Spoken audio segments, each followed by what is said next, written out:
Golf কিংবদন্তি tiger Woods আবারও সড়ক দুর্ঘটনায় জড়িয়েছেন যা নিয়ে ব্যাপক আলোচনা শুরু হয়েছে। ফ্লোরিডার জুপিটার আইল্যান্ডে নিজের বাসার কাছে একটি সরু রাস্তায় ট্রাক ওভারটেক করতে গিয়ে তার ল্যান্ড রোভার উল্টে যায়। পরে তাকে আটক করে কাউন্টি জেলে নেওয়া হলেও কয়েক ঘন্টা পর জামিনে ছাড়া পান। জানা যায় শারীরিকভাবেও তিনি ঠিক আছেন।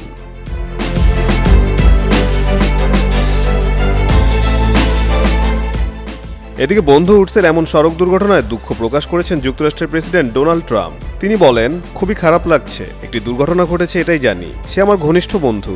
উডস একজন অসাধারণ মানুষ, তবে কিছু জটিলতার মধ্যে দিয়ে যাচ্ছেন।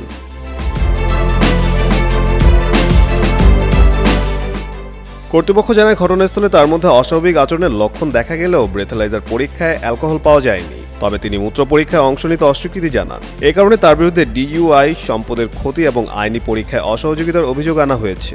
বিশেষজ্ঞদের ধারণা, অ্যালকোহল না থাকলেও হয়তো কোনো ঔষধ বা অন্য কিছুর প্রভাবে ছিলেন উডস, যদিও তার গাড়ি থেকে এমন কিছু পাওয়া যায়নি।